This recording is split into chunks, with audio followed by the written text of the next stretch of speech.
September 1944. A four-engine transport plane sits parked on a cracked runway outside Brussels. Inside it, a man who commands 3 million soldiers cannot stand up. His knee is wrecked, wrapped, propped on a cushion, the result of a violent forced landing days earlier.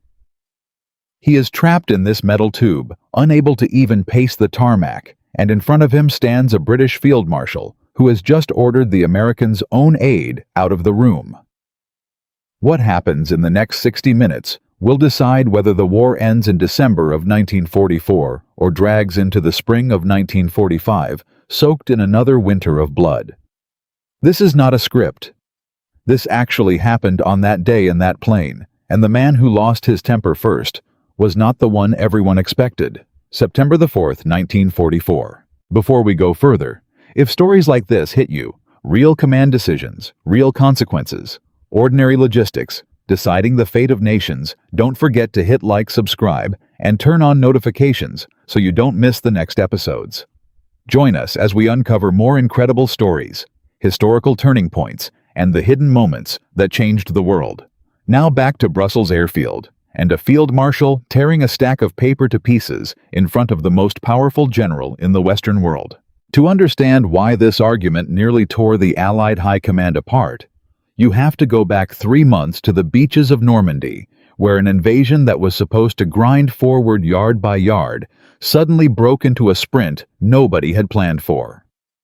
By August 1944, the German army in France had collapsed faster than anyone on the Allied side had dared predict. Divisions that should have taken until winter to reach the German border were suddenly 200 miles ahead of schedule. It sounds like a triumph, and for a moment it was. But armies do not run on triumph. They run on gasoline, on ammunition, on boots and bread and bandages, and every single one of those things had to travel from a beach in Normandy, over shattered French roads, in trucks that did not exist in sufficient numbers to men who were now further from the coast than London is from Paris. The French rail network, the one system that could have carried the tonnage the armies needed, had been bombed into uselessness by the Allies themselves in the months before D-Day, precisely to stop the Germans from reinforcing the front. Now that same wreckage was strangling their own advance. Nearly everything had to move by truck, and there simply were not enough trucks in the entire theater to feed the appetite of the forward divisions. General George Patton's Third Army, alone together with the First Army under Courtney Hodges, was burning through 800,000 gallons of gasoline every single day. Tanks that had smashed through German lines a week earlier were now sitting dead in fields, not because of enemy fire, but because their tanks were bone dry. An armored spearhead with no fuel is not an army. It is a very expensive, very immobile target.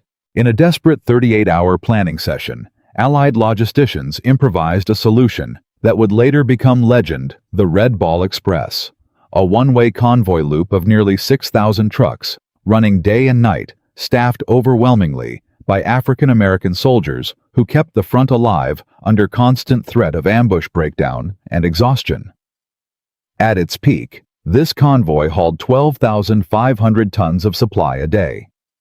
It was one of the great logistical improvisations of the 20th century. And it still was not enough. American ports on the far side of the Channel were only managing to unload 35,000 tons a day, several thousand tons short of what the front actually required just to stand still, let alone advance. Every mile gained east was a mile the supply line had to stretch thinner.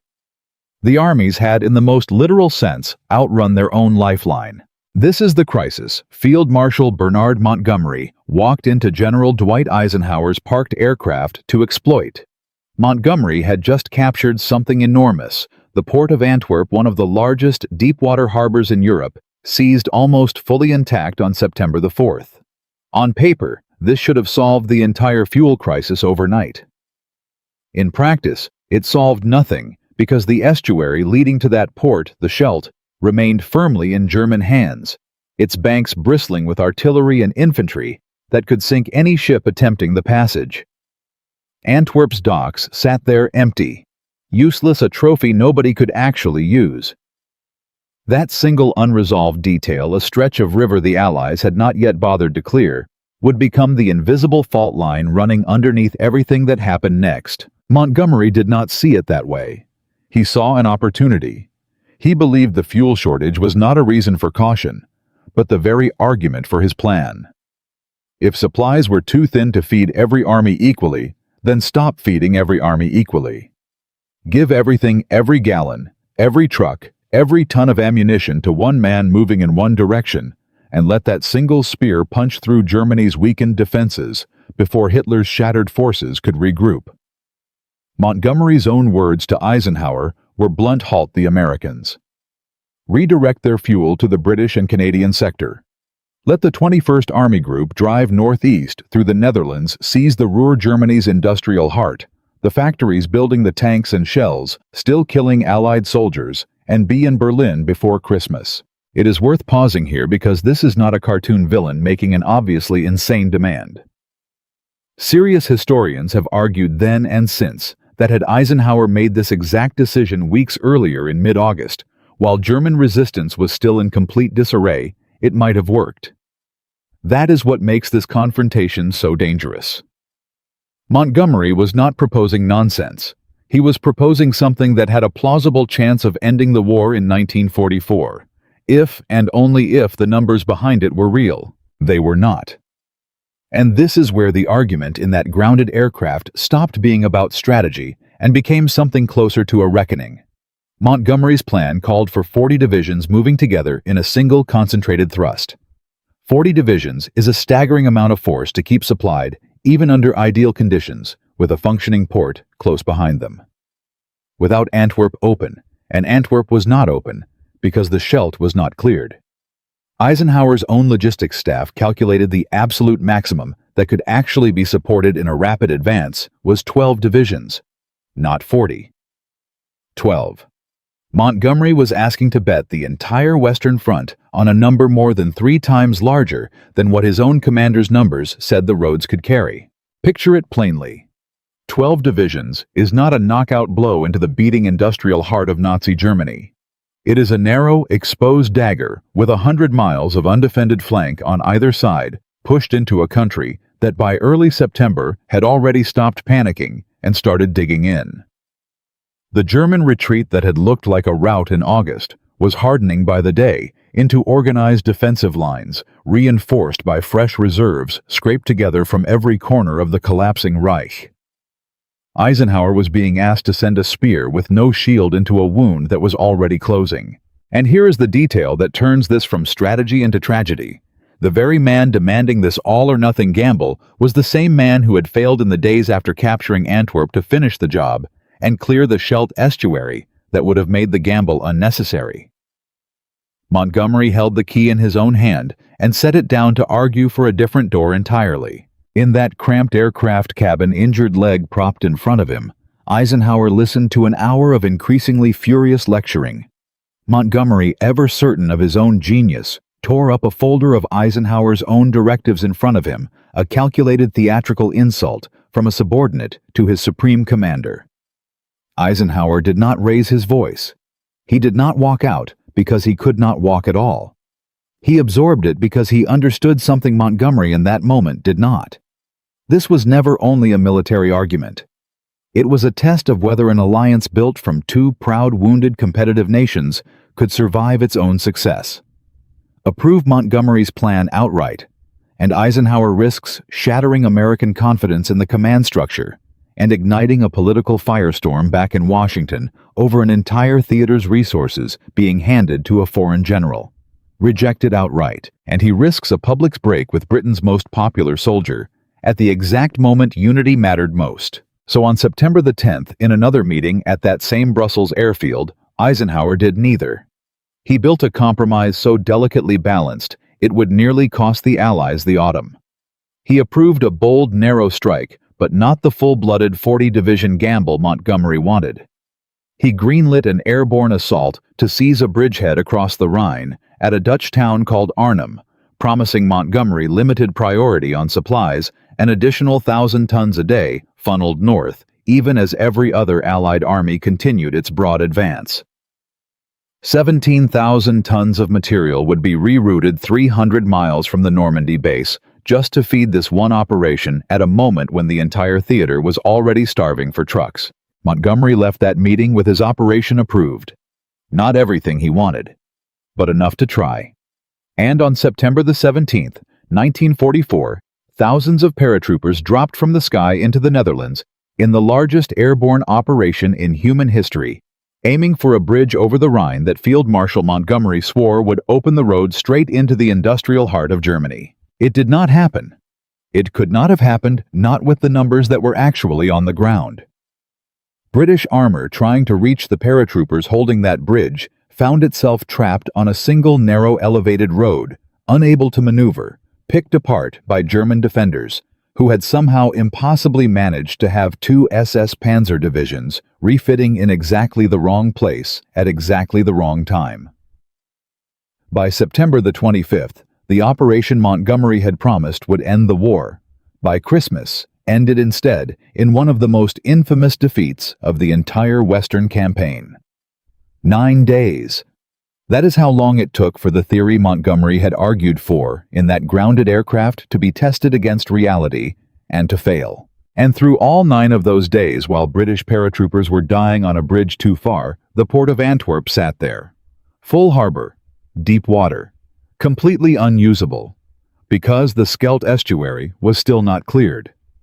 Neither Eisenhower nor Montgomery had made opening it an urgent priority, and historians would later call that failure one of the single greatest tactical mistakes of the entire war in Europe. The port that could have solved the fuel crisis that started this entire argument sat empty for months, not opening to Allied shipping until the 28th of November, 1944. Even with Arnhem in ruins, even with paratroopers surrendering or swimming for their lives across the Rhine under fire, Montgomery did not stop. On the 18th and the 21st of September, with the battle for the bridge still raging, he cabled Eisenhower's own chief of staff one more time, pushing for his narrow front strategy to finally be adopted in full. Eisenhower rejected it. Again, this is where part 1 of this story has to stop, but not because the story is over. It is because what happens next is worse. Because 3 months after this argument, in the dead of a brutal winter, Adolf Hitler will launch one final desperate counteroffensive through the same forests. Both of these commanders thought were finished business, an assault that will tear straight through the boundary between American and British forces, cut communication lines, and force Eisenhower to make a decision so politically explosive it will hand Field Marshal Montgomery emergency command over 2 entire American armies. And when Montgomery holds a press conference afterward and appears to furious American officers to take personal credit for saving those armies from disaster, the fight that began with torn papers in a grounded aircraft over 100,000 gallons of gasoline will explode into something that nearly breaks the alliance apart from the inside, at the exact moment unity is needed most to finish the war. The port sat empty. The paratroopers had jumped for nothing.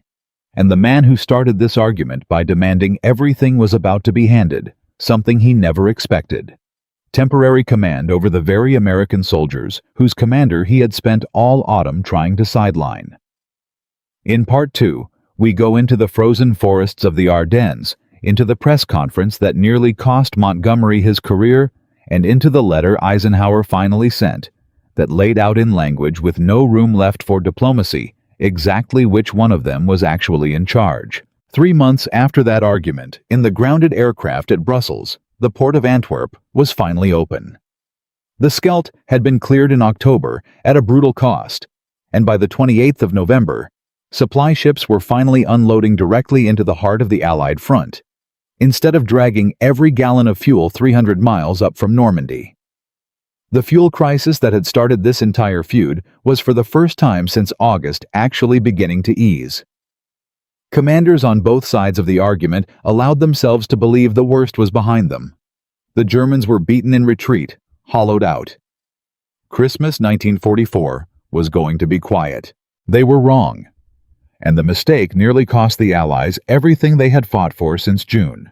On the 16th of December, 1944, in the pre-dawn darkness of the Ardennes forest, more than 200,000 German soldiers, backed by 600 tanks, erupted out of terrain the Allies had considered too rugged, too quiet, too finished to bother defending heavily. It was Hitler's last roll of the dice, a gamble to split the American and British armies apart, seize the port of Antwerp back, and force a negotiated peace in the west before the Soviets could finish him off in the east.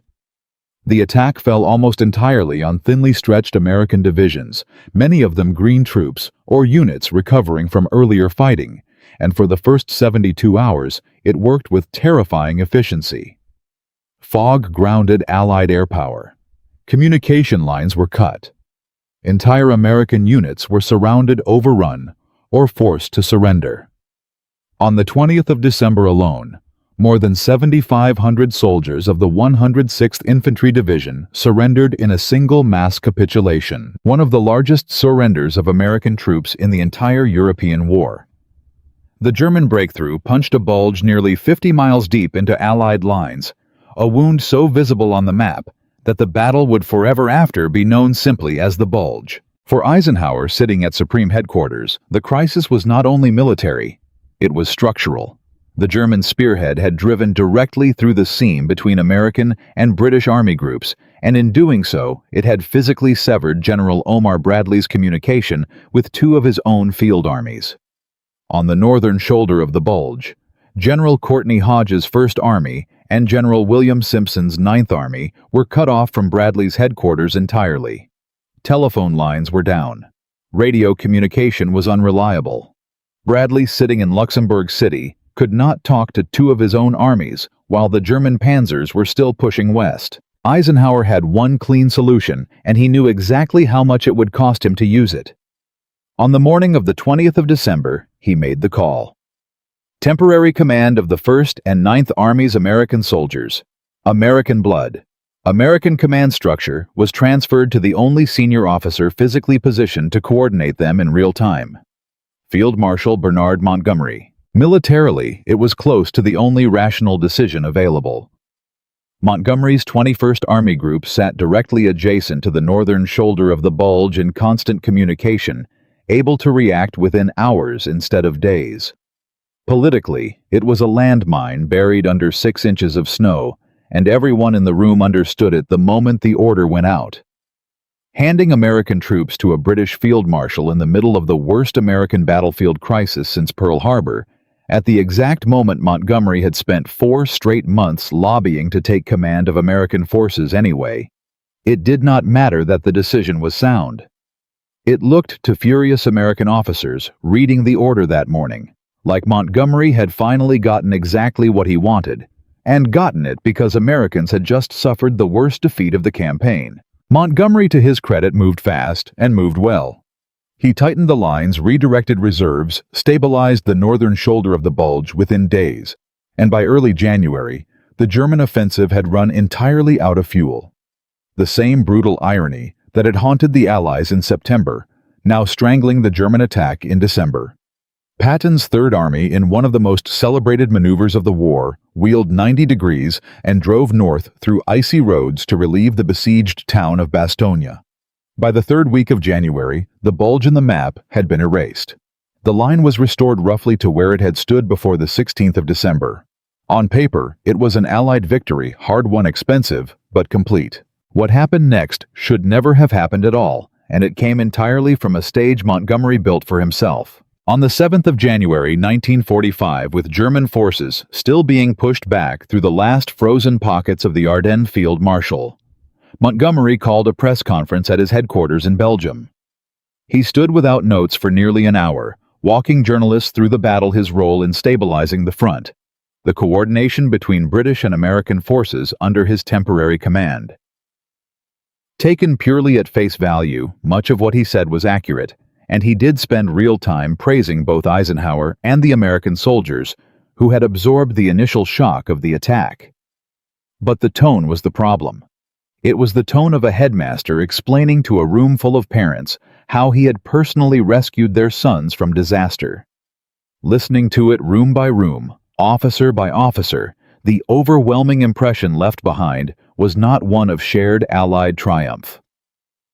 It was of one man's triumph, delivered to an American army that felt correctly, like it was being spoken about rather than spoken for. The resentment had been building for months before this, and Montgomery's press conference simply lit the fuse on a stack of grievances American officers had been quietly stacking since Normandy: his caution in the field, his open condescension toward American generals, his repeated months-long campaign to be handed overall command of Allied ground forces. All of that came rushing back the moment word of the press conference spread through American headquarters. And the timing made it unbearable. The American public had just absorbed the shock of the largest single mass surrender of the war, 7,500 men gone in one stroke, and thousands more killed in the freezing forests of the Ardennes. For those losses, that humiliation to be narrated back to the world by the British Field Marshal, who had lobbied for months to take command away from the Americans in the first place, it read to General Omar Bradley and men like him as an open wound getting salted in public. Bradley did not sit on his anger quietly. He went straight to Eisenhower and complained in blunt terms that Montgomery's press conference had made a shared Allied recovery sound like a personal rescue operation performed on incompetent American subordinates. Eisenhower, already under enormous pressure to hold the alliance together through the worst crisis of the campaign, passed the complaints directly up the chain to Winston Churchill. Then it got worse because it stopped being an internal Allied argument and became a weapon in someone else's hands. Joseph Goebbels, Hitler's Minister of Propaganda, was watching the fracture from the outside with obvious delight. A report from an Australian war correspondent describing Montgomery's press conference made its way into German hands, and Goebbels' propaganda apparatus rewrote and reworded the transmission, twisting it to make Montgomery sound openly contemptuous of American soldiers, then broadcast the falsified version back across the front on German radio. It was crude, transparent, standard wartime propaganda. And it worked at least partially, because it landed on ground that had already been salted by real resentment. Staff inside General Bradley's own headquarters heard the fabricated German broadcast, and primed by weeks of genuine frustration, believed it. A lie designed by the enemy to split the Allies apart found American officers who were already halfway to believing it on their own. By mid-January 1945, the relationship between Dwight Eisenhower and Bernard Montgomery had reached the lowest point of the entire war. Churchill tried to contain the damage with a speech in the House of Commons, standing up in front of Parliament to publicly credit American forces with doing the overwhelming majority of the fighting and absorbing the overwhelming majority of the casualties in the Ardennes. It was a generous, deliberate, carefully worded correction intended to undo the damage of Montgomery's press conference before it poisoned the alliance permanently. It did not work. The damage was already sitting in American headquarters like an unexploded shell, and Eisenhower understood that a speech in London was not going to diffuse it. He had spent 5 months absorbing Montgomery's demands with patience in the grounded aircraft at Brussels, through the failed gamble at Arnhem, through cable after cable pushing for a single commander over all Allied ground forces. He was done being patient. Eisenhower sat down and wrote directly to Montgomery. The letter that went out was nothing like the careful conciliatory language Eisenhower had used with him for the past year. It was short, it was specific, and it contained an ultimatum with no room left to maneuver around it. Montgomery was to stop demanding overall command of Allied ground forces immediately and permanently, or Eisenhower would take the matter directly to General George Marshal and ask the combined chiefs of staff to choose between them. Not to mediate, not to compromise, to choose. One of the 2 men commanding the Western Front was going to be removed, and Eisenhower was making it clear he was fully prepared to let that happen rather than continue absorbing months of insubordination dressed up as strategic advice. Read the letter's intent plainly. Eisenhower had been forced by Montgomery's own conduct into an impossible corner, a straight binary choice between his own most senior American ally and Britain's most celebrated field marshal. And when finally forced to choose, Eisenhower chose his own army. He was prepared to fight that battle in front of Roosevelt, Churchill, and the entire combined chiefs of staff if it came to it, and he was prepared to lose Montgomery from the command structure entirely rather than let the argument continue for a 6th month. Montgomery understood for the first time in the entire war that he had misjudged the ground he was standing on. He was fighting the political battle of 1942, a year when British forces still carried the greater share of the fighting and the greater share of the say in a reality that had shifted entirely by early 1945. American manpower, American industry, and American casualties now dwarfed the British contribution on the Western Front, and Supreme Command was, whether Montgomery liked it or not, as much a political office managing a fragile coalition as it was a military one. Eisenhower's entire job from the day he took the post had been holding that coalition together long enough to win the war with it intact. Montgomery had spent 5 months treating that job as a weakness to be exploited. Eisenhower's letter made unmistakably clear that the patience behind it had a bottom, and Montgomery had just found it.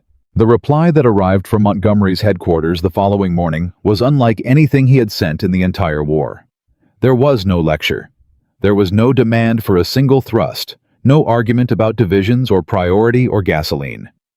The apology was direct, and by every account sincere. Montgomery acknowledged plainly that he had been wrong, that Eisenhower was in fact the boss, and that he would comply completely with whatever strategy the Supreme Commander chose going forward. 5 months of escalating confrontation, from torn papers in a grounded aircraft to a failed airborne gamble at Arnhem, to a press conference that nearly detonated the alliance from the inside, ended not with a court-martial or a dramatic removal, but with a short letter of genuine capitulation. It is worth sitting for a moment on how close this came to going a completely different way. If Eisenhower had blinked, if he had continued absorbing Montgomery's demands, rather than finally drawing an unmovable line, the command structure holding together the largest coalition military operation in human history could have fractured in the exact winter when unity mattered most. A public break between the American and British high commands in January 1945, broadcast and amplified by German propaganda that was already actively trying to manufacture exactly that outcome, could have handed Hitler something far more valuable than any tactical victory in the Ardennes, a wedge driven straight through the political foundation the entire Allied war effort was built on. Eisenhower did not just win an argument with a difficult subordinate. He closed off the one avenue that might have let the war drag on far longer than it did. None of this happened in a vacuum, and it is worth being honest about what was really driving it underneath the surface of gasoline allocations and division counts. This was never purely a disagreement between two military professionals about the fastest route to Berlin. Britain, by 1945, was a declining imperial power leaning on an ally that had grown in barely 3 years into the dominant industrial and military force of the Western world. Montgomery's insistence on a single British-led thrust into Germany was underneath the operational language an attempt to secure one final decisive moment of British primacy in a war that history would remember as increasingly American. Eisenhower's insistence on a broad front was underneath its own logistical language, an insistence that the war would be won and remembered as a shared Allied achievement, not a solo triumph credited to whichever general got the most trucks. The feud between these two men was the argument between two empires about who the 20th century actually belonged to, fought out in memos about fuel allocation and division strength. By the time the ultimatum letter and Montgomery's apology had settled the matter in January of 1945, the practical cost of 5 months of argument was already written into the calendar. The single decisive thrust Montgomery had promised would end the war by Christmas had instead produced a failed airborne assault at Arnhem, a port left unusable for nearly 3 additional months, and a German counteroffensive in the Ardennes that killed and captured tens of thousands of American soldiers during the exact window when the argument over strategy should have already been settled. The war, Montgomery said, could be over in weeks, instead ground on through an entire brutal winter. Eisenhower's broad front strategy resumed exactly where it had been interrupted back in September. Slower, less dramatic, far less likely to produce a single spectacular headline. But it was the strategy built to survive contact with reality, and reality had just spent 5 months proving every one of Eisenhower's objections correct, one battlefield failure at a time. The narrow thrust could not be supplied without Antwerp. Antwerp could not be used without the Scheldt cleared. The Scheldt was not cleared in time. The airborne gamble at Arnhem, launched to prove the narrow front could work instead, demonstrated with brutal clarity exactly why it could not. And the German army, given a lull, created by exactly the kind of stalled exposed advance Eisenhower had warned about from the very first meeting, in that grounded aircraft used that lull to gather the reserves that nearly broke the Allied line wide open in December. By late March of 1945, the Allied armies were finally across the Rhine, along the entire length of the front, in the British sector in the north, and in the sectors of the American 1st and 3rd Armies, further south. Within a week, American forces had swept around and encircled the Ruhr, trapping an entire German army group inside the very industrial heartland Montgomery had spent the previous autumn insisting only his narrow thrust could reach. It fell not to a single spectacular strike, but to the slow, grinding, unglamorous broad front Eisenhower had defended in that aircraft back in September, the strategy that fed every army in the field simultaneously and gave the German high command no single weak point to gather against. The man who had sat immobile in that plane in September leg, propped up unable to even walk the tarmac while his most difficult subordinate lectured him for an hour, had absorbed insult after insult, gamble after failed gamble, crisis after crisis, and held the coalition together through every one of them. That was never a footnote to his job as Supreme Commander. It was the job itself. He had held two proud competitive wounded nations together through a battlefield disaster, a public relations catastrophe, and a direct challenge to his own authority. And he had done it without losing either the war or the alliance fighting it. But the story of how that broad front finally crushed Germany completely, and the deeper reckoning over who would actually get credit for winning the war in Europe, was still unfinished in January of 1945.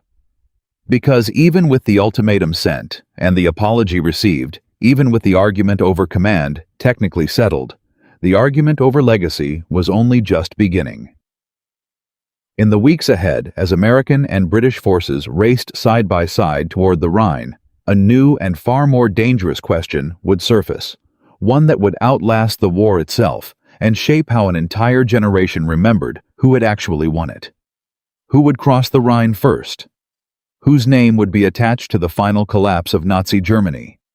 And whether the fragile peace Eisenhower had just forced between himself and Montgomery would survive the final hardest months of the war, when both armies were about to converge on the same crumbling capital, with the whole world watching to see which flag reached it first. By the middle of March 1945, the war in the West had reached the moment both Eisenhower and Montgomery had been arguing about since that grounded aircraft in Brussels 7 months earlier. The broad front had held. The Ardennes had bled the German army of its last reserves. The port of Antwerp was finally feeding the Allied advance at full capacity.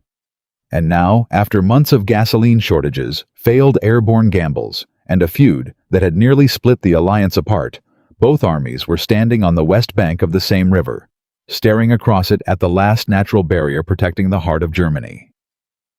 The Rhine. Cross it and there was nothing left between the Allies and total collapse. Fail here, and the war could still drag into the summer, giving Hitler time to scrape together one more defense. Montgomery had spent the winter planning exactly the kind of set-piece operation he was famous for. Massive, deliberate, meticulously supplied, scheduled for the 23rd of March, complete with a full airborne drop and more artillery support than had been used at any single crossing of the entire European campaign. It was, in its own way, vindication. After Arnhem's humiliation, Montgomery intended his Rhine crossing at Wesel to be flawless, unstoppable, undeniable. Everything had to be perfect. And because everything had to be perfect, it had to wait for the 23rd. The Germans knew it was coming.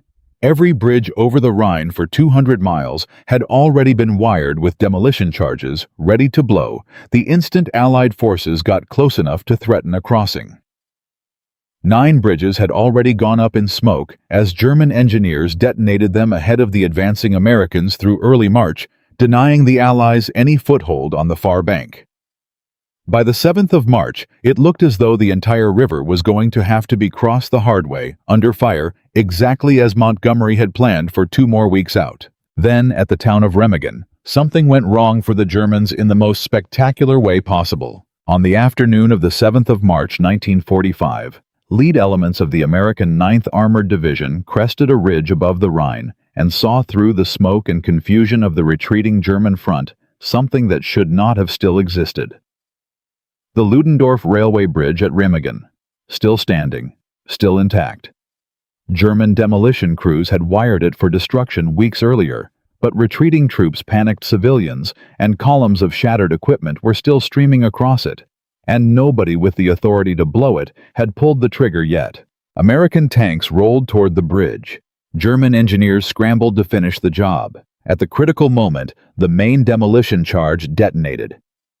The bridge shuddered, smoke and debris exploding upward, and for one long second it looked to the watching Americans like they had arrived seconds too late. Then the smoke cleared.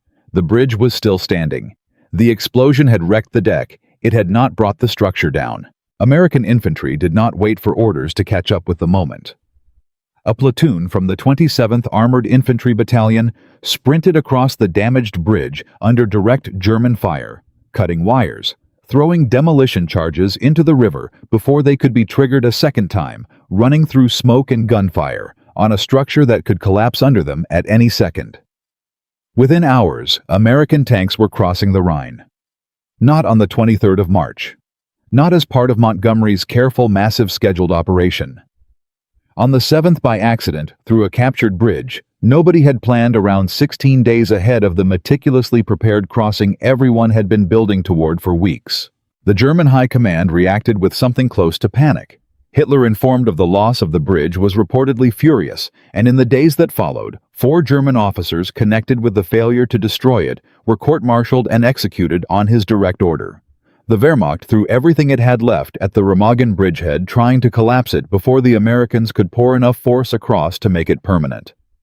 German artillery bombarded the crossing point around the clock. The Luftwaffe, a shadow of what it had been in 1940, flew what fuel and aircraft it had left in repeated attacks, trying to knock the bridge down, and lost dozens of planes in the attempt.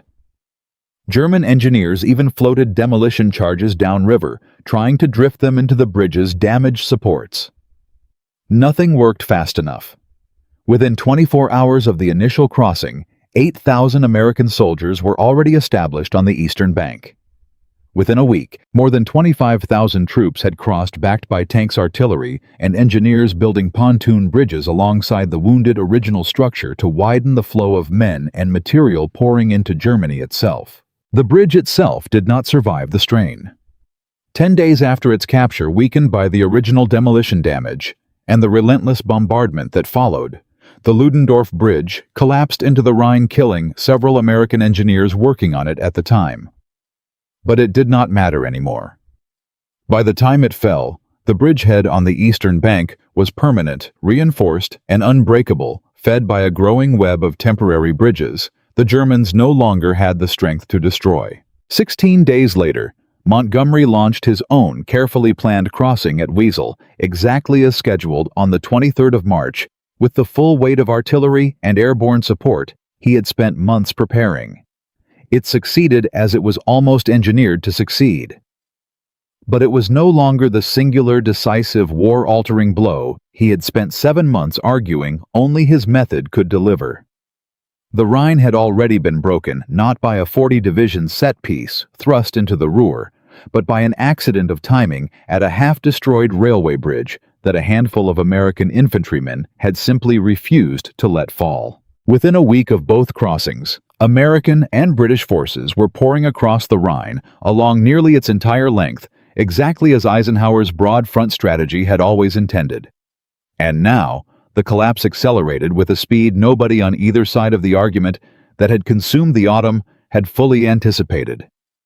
American armored spearheads from the north and south began sweeping around the Ruhr industrial region, the same objective Montgomery had wanted to seize, with a single knife thrust back in September.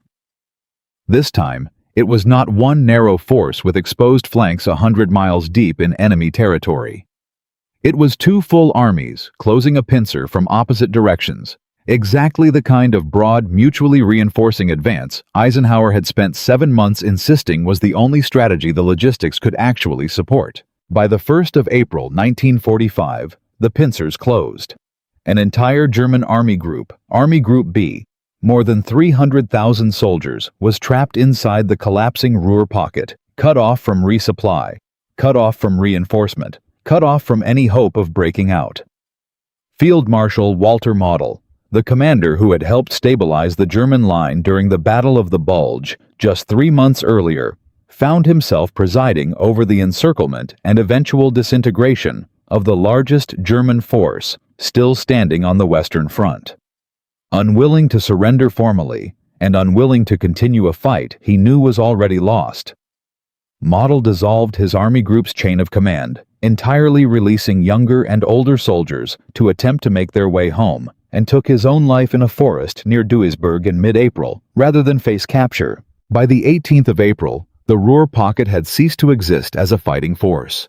More than 317,000 German soldiers surrendered, one of the largest mass capitulations by any army in the entire war, larger even than the German surrender at Stalingrad 2 years earlier. The industrial heartland Montgomery had promised, back in that grounded aircraft in September, could be seized and broken by a single concentrated 40-division thrust in a matter of weeks, was instead captured and dismantled 7 months later by a broad, patient, two-pronged encirclement that had never depended on a single fragile supply line running through hostile territory. The numbers told the story of how completely the balance had shifted. In September 1944, German forces in the West, though battered, still numbered in the hundreds of thousands, dug into defensible terrain with functioning supply lines back to industrial reserves. By April 1945, an entire army group had surrendered in a single stroke. German industrial production inside the Ruhr had effectively ceased, and the roads and rail lines the Wehrmacht needed to move anything at all were being strafed and bombed by an Allied air force that now flew almost entirely unopposed. German fuel production, already strained in September, had collapsed by more than 90% under sustained Allied bombing of synthetic oil plants through the winter, so that even the panzer divisions, still nominally intact, had neither the vehicles nor the gasoline left to mount any organized resistance. The same fuel crisis that had crippled Patton's tanks outside Paris in August 1944 was now strangling what remained of the German army from the opposite direction. News of the Ruhr's collapse spread through Allied headquarters and through the German High Command with equally dramatic but opposite effect. Allied newspapers on both sides of the Atlantic ran the surrender numbers as proof the war in Europe was now measured in weeks, not months. American and British soldiers, advancing east through what remained of Germany, began encountering surrender after surrender with almost no resistance at all, entire units giving up rather than dying for a cause that had visibly and irreversibly lost. German propaganda, which had spent the autumn trying to drive a wedge between Eisenhower and Montgomery through fabricated broadcasts, had nothing left to work with. There was no fracture left to exploit. The alliance that Hitler's own propaganda minister had hoped to shatter with a doctored press conference transcript was now driving 2 full army groups deep into the collapsing remains of the Reich in near total coordination, exactly the outcome Eisenhower had spent 7 months fighting to protect. On the 25th of April, 1945, forward patrols of the American First Army made contact with Soviet forces at the town of Torgau on the banks of the Elbe River. Photographs of American and Soviet soldiers shaking hands on a broken bridge became instant symbols of the war's approaching end, splashed across newspapers worldwide as proof that Nazi Germany had been physically cut in half. Germany was no longer fighting a two-front war.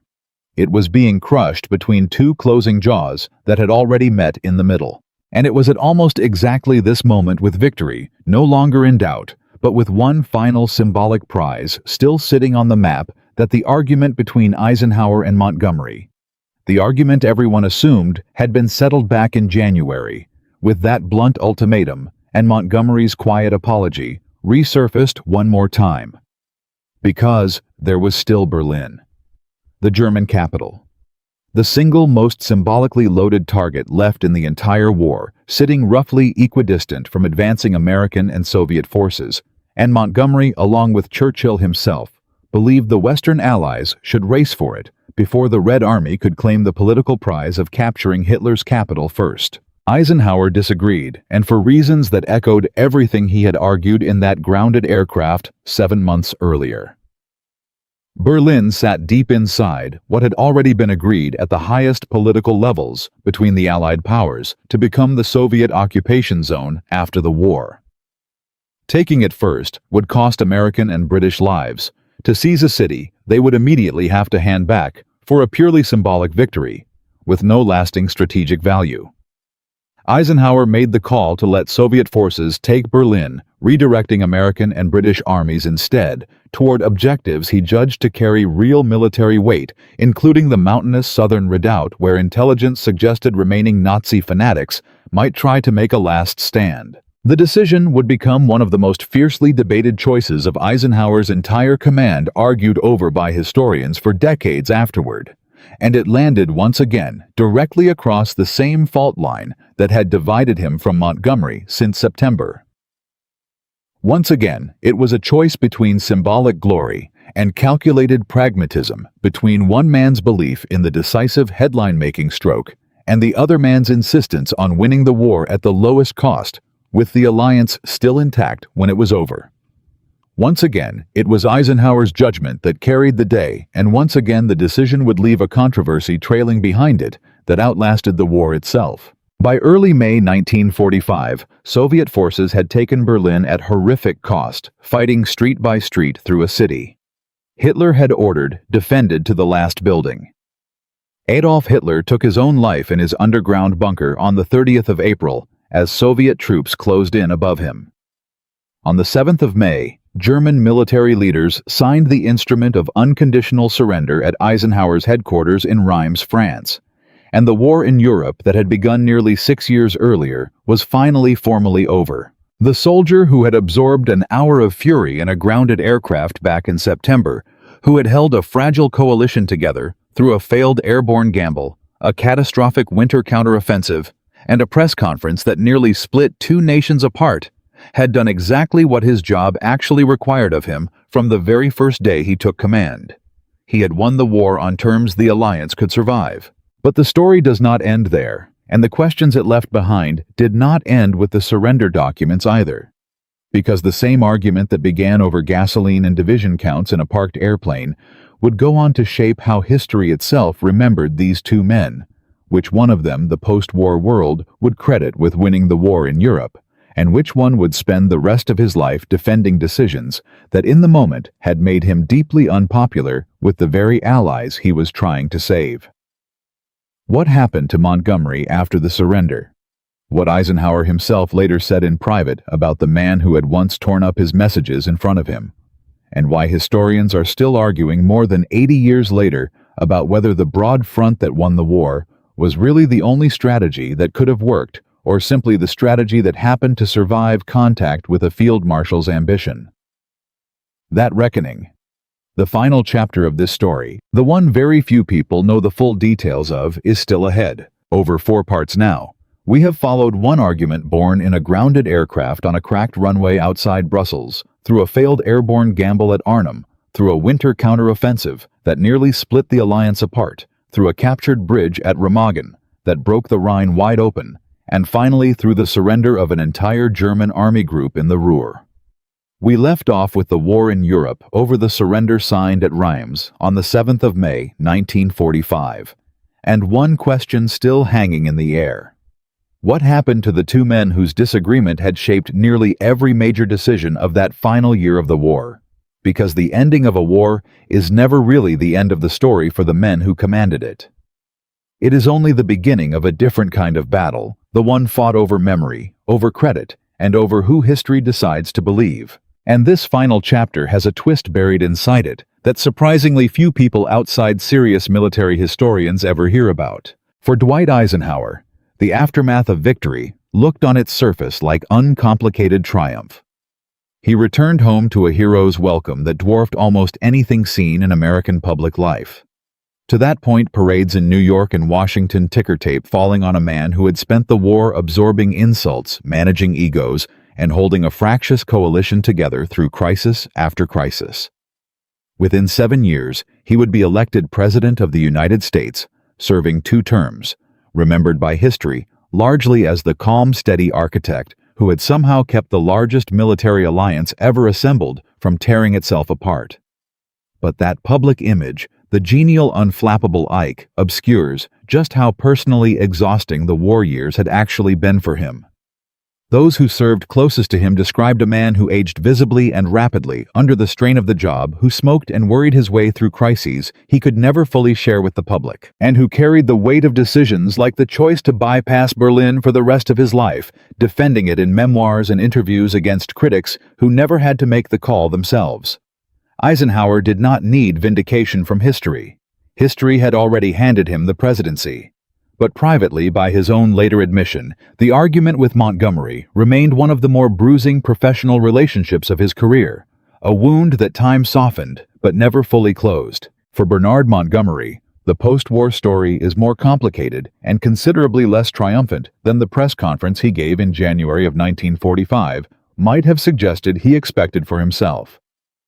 He was celebrated in Britain as a national hero, elevated to Viscount Montgomery of Alamein, and went on to serve as chief of the Imperial General Staff, and later as a senior NATO commander through the early years of the Cold War. On paper, his career trajectory looks every bit as decorated as Eisenhower's.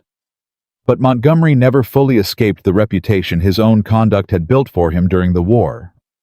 A reputation for brilliance shadowed by an almost compulsive need for personal credit, and for a caution in the field that whatever its tactical merits cost him standing among the American colleagues he would need to work alongside for the rest of his career. In his own later memoirs, Montgomery continued to argue decades after the war ended that his single-thrust strategy could have ended the war in 1944 if only Eisenhower had given him full priority. He never fully let the argument go, and that in many ways is the most human detail in this entire story. Montgomery was a brilliant, genuinely gifted commander who had helped save the northern shoulder of the Bulge and stabilize a battle that could have gone catastrophically wrong. But he spent the rest of his life unable to accept that the war had been won his commander's way, not his own, and that inability to let go of the argument cost him a measure of the historical stature his actual battlefield record might otherwise have earned him. There is something worth sitting with in that contrast. Neither man got a clean, uncomplicated ending. Eisenhower carried the weight of decisions second-guessed for the rest of his life, even as the public adored him. Montgomery achieved genuine distinction and lasting honors, yet spent his later years still refighting a battle he had already lost the moment he signed that letter of apology in January 1945. Success and vindication, it turns out, are not always the same thing.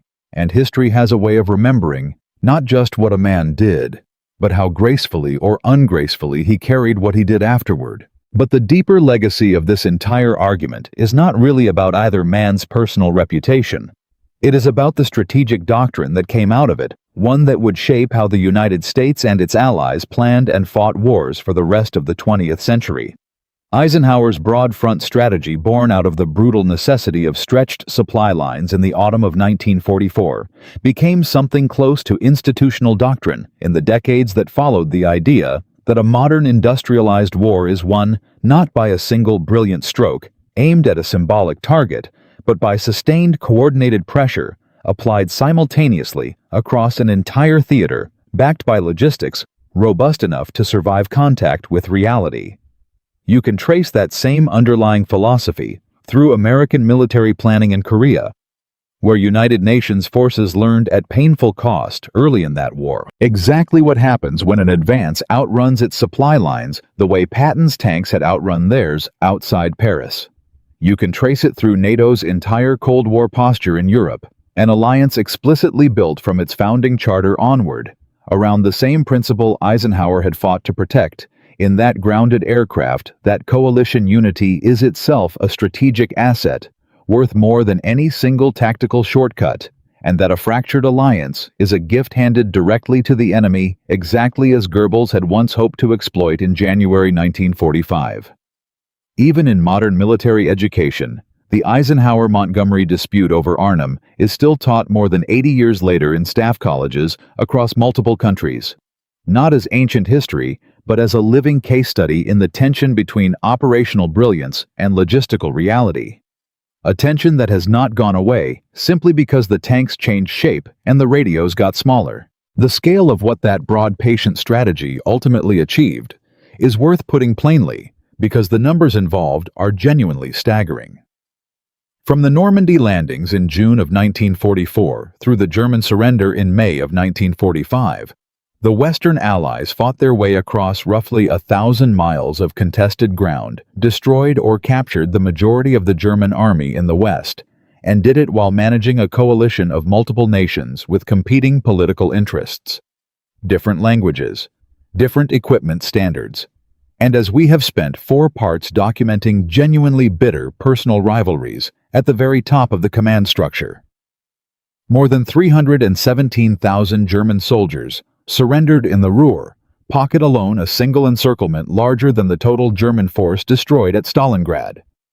And the entire campaign held together through Arnhem's failure, through the Ardennes near catastrophe, through a press conference that nearly detonated the alliance from the inside without the command structure itself ever actually breaking. That, more than any single battle, is the achievement historians point back to when they call Eisenhower's Supreme Command a genuine strategic success, separate and distinct from any individual battlefield outcome. But if there is one lesson from this entire 4-part story worth carrying forward, past the dates and the divisions and the gallons of gasoline, it is not really a lesson about military logistics at all. It is a lesson about leadership under pressure from people who are technically on your own side. Eisenhower's real genius in this story was never a single brilliant tactical insight. It was his capacity to absorb enormous personal insult again and again from a subordinate who tore up his papers in front of him, humiliated him in a doctored press conference, and lobbied for months to strip him of authority without ever losing sight of the larger objective that actually mattered. He could have fired Montgomery in September 1944. He could have fired him in January 1945 when the letter finally went out. The fact that he chose the harder, more patient path instead, right up until the exact moment patience stopped being a virtue and became a liability, is the actual case study worth remembering. There is a version of leadership that mistakes stubbornness for strength, and there is a version that understands strength. Sometimes looks from the outside exactly like patience, right up until the moment it doesn't. Eisenhower drew that line exactly once in a single letter in January 1945, and it was enough because he had built up the credibility to make that line mean something. This same tension between a single dramatic gamble and a slower, more coordinated approach shows up again and again across the history of the Second World War, and it is worth briefly naming a couple of the other places it surfaced, because the pattern is not unique to Eisenhower and Montgomery. The German High Command itself, faced with the choice between concentrating forces for the Ardennes offensive or holding a more defensible broadline through the winter of 1944, chose the single decisive gamble, and it consumed the last significant reserves the Wehrmacht had left in the West, hastening rather than delaying the final collapse. In the Pacific Theater, American commanders wrestled with an almost mirror-image version of the same argument, debating island-hopping strategies that bypassed heavily fortified Japanese positions entirely rather than assaulting every single one directly. A broad, patient, resource-conscious approach that ultimately saved an enormous number of American lives, compared to the alternative of a costly island-by-island frontal campaign. Different theaters, different commanders, different specific arguments, but the same underlying question over and over. Do you bet everything on one brilliant stroke, or do you win slowly, broadly, and sustainably? History's verdict across nearly every one of these cases tends to favor the second answer, however much less exciting it makes for in the retelling. And that pattern has not disappeared simply because the 20th century ended. The same tension plays out today in boardrooms, deciding whether to bet an entire company on one flagship product versus a diversified portfolio in public health responses, debating a single dramatic intervention against a sustained, coordinated, less headline-grabbing strategy in modern military planning, still grappling with exactly how much risk a supply chain can absorb before an offensive collapses under its own ambition. The specific technology changes. The specific names change. The core argument single, brilliant thrust against broad sustainable pressure, is close to permanent, because it reflects something true about how complex systems actually succeed or fail under strain.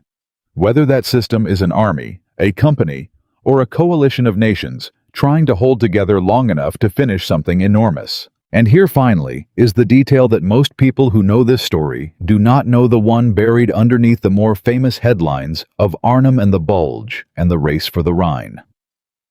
For decades after the war, the Standard account treated Eisenhower's refusal to prioritize Montgomery's single thrust in September 1944 as simply the correct, vindicated decision, full stop, case closed. But later analysis of German logistics and troop dispositions in that exact window, drawing on post-war interrogations of German officers and captured supply records that took years to fully compile and cross-reference, revealed something genuinely uncomfortable for both sides of the old argument. In the very narrow window, immediately after the fall of Paris, in late August 1944, before German forces had time to regroup, the actual German defensive strength directly in front of a hypothetical concentrated northern thrust really was as thin as Montgomery had always claimed it was. The gap Montgomery saw was real. It existed.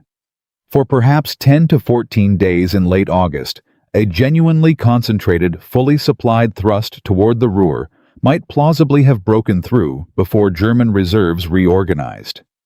The tragedy, the detail almost nobody outside dedicated military historians ever hears, is that the argument itself, the very act of Eisenhower and Montgomery spending September arguing about which strategy to adopt, instead of executing either one at full speed, may have cost the Allies the narrow window in which either man's plan had its best chance of succeeding. By the time Market Garden actually launched on the 17th of September, the opportunity Montgomery had originally spotted correctly weeks earlier had already closed, because the debate over whether to pursue it had eaten the very days that would have made it viable. Neither man was fully wrong. Neither man was fully right. And the disagreement between them may have been, in a very real sense, more costly than either individual strategy would have been on its own. That is not a comfortable ending, and it is not meant to be. It does not diminish Eisenhower's ultimate judgment, which correctly recognized that by mid-September, with the window already closed and Antwerp still unusable, the broad front truly was the only strategy the logistics could support, and every subsequent event from Arnhem's failure to the Bulge's near catastrophe validated that judgment completely. But it does complicate the tidy morality tale version of this story, the one where the wise, patient commander was simply right all along, and the arrogant, glory-seeking subordinate was simply wrong. The real story is messier than that, the way real history almost always is messier than the clean narrative it eventually gets flattened into. Montgomery saw something real. The system built to evaluate and act on what he saw moved too slowly to capture it. And by the time everyone agreed on what to do next, the opportunity that had made the whole argument worth having in the first place no longer existed. So where does that leave us? 4 parts and 1 entire year of history later. It leaves us with 2 men who never fully reconciled, whose disagreement was never simple, whose feud shaped the pace and cost of an entire military campaign, and who together, despite everything, still managed to win. From a wrenched knee propped up in a parked aircraft, to a captured bridge at Remagen, to more than 300,000 German soldiers surrendering in a single pocket. This is a story that started as an argument about trucks and gasoline, and ended up deciding the timeline of the 20th century's most consequential war. Eisenhower proved that holding a coalition together, even one filled with proud, difficult, brilliant, and sometimes insufferable people, is itself a form of victory that deserves to be measured on its own terms, separate from any single battlefield outcome. Montgomery proved that even a flawed, self-interested argument can occasionally contain a genuine strategic insight buried inside it, one that the system around it may be too slow, too political, or too proud to act on in time. And the war itself proved in the end that supply lines, unglamorous, unheroic, endlessly grinding supply lines, decided more of the outcome than any single dramatic gamble on either side of the argument ever could have. The war in Europe ended on the 8th of May 1945, less than 9 months after that first confrontation in a grounded aircraft outside Brussels. In that 9 months, an argument that began over 800,000 gallons of gasoline a day grew to encompass a failed airborne assault, the largest single mass surrender of American troops in the European war, a doctored propaganda broadcast nearly designed to break an alliance apart from the inside, and finally, the total collapse of the German military machine in the West. Two men who genuinely could not stand each other's company held that alliance together anyway, not because they liked one another, not because they agreed, but because both of them, in their own very different ways, understood that the war mattered more than the argument. That is not a comfortable lesson, and it is not a simple one. But it may be the truest one this story has to offer, that the people who hold coalitions, companies, families, and nations together through their hardest moments are rarely the ones who never disagree. They are the ones who disagree bitterly, sometimes destructively, and find a way to keep working together anyway, because the thing they are building matters more than the argument about how to build it.